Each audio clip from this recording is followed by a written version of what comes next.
মোক বেয়াকৈ কৈ পেলাই উলিয়াই দিছে।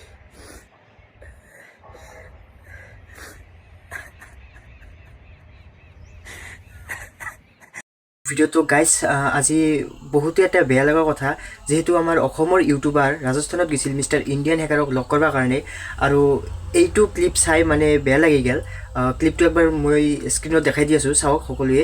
মানে হঠাৎ কি হ'ল যে ৰাকেশ দাই ইমান বেয়াকৈ মানে কান্দি আছে, হৈছিল কি ঘটনাটো? আৰু মিষ্টাৰ ইণ্ডিয়ান হেকাৰ ইমান ডাঙৰ এটা ইউটিউবাৰ হৈ আৰু আমাৰ অসমৰ পৰা যোৱা ইউটিউবাৰৰ লগত এনেকুৱা কেনেকৈ কৰিব পাৰিলে তাৰ বিষয়ে মানে আমি অলপ জানিবলৈ চেষ্টা কৰিম। তো ভিডিঅ'টো চাই থাকক। তো গাইজ লোকেশ্যন আহি পালোঁ, আহি পাই বহুত বেয়া মই এটা হেৰি ফেচ কৰিছোঁ, বেয়া সঁচাই। এতিয়া ভাবাৰ দৰে নহয় বা। আমি সকলোৱে জানো যে ৰাকেশ দাই অল ইণ্ডিয়া ঘূৰি আছে, আৰু বহুতে কমেণ্ট কৰি আছে যে ৰাজস্থানত যাব লাগে, তাৰপিছত মিষ্টাৰ ইণ্ডিয়ান হেকাৰক লগ কৰিব লাগে, আৰু বহুত কমেণ্ট আছিল। এইবিলাক মানে চেষ্টা কৰি আছিল পূৰণ কৰিবৰ কাৰণে।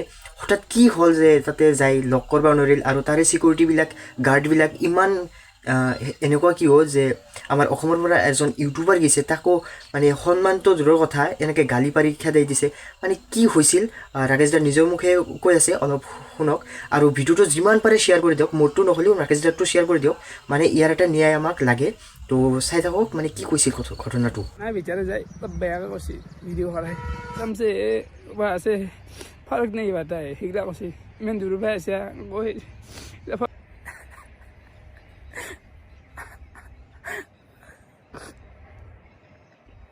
মোক বেয়াকৈ কৈ পেলাই উলিয়াই দিছে।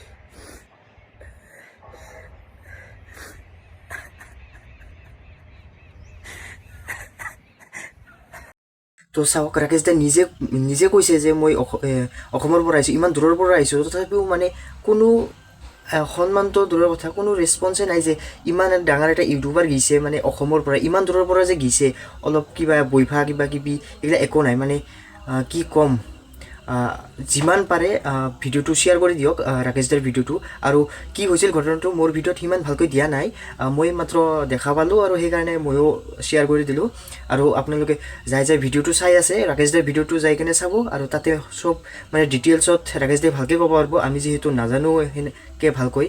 তো আজিৰ ভিডিঅ'টো এইখিনিয়ে, মানে ময়ো চাম এইবাৰ ৰাকেশ দাৰ ফুল ভিডিঅ'টো আৰু একবাৰ চাম ভালকৈ। তো ভিডিঅ'টো আৰু একবাৰ যাই কিনে চাব ৰাকেশ দাৰটো, আৰু কমেণ্টত এড্ৰেছ ৰাকেশ দা বুলি লিখি দিব।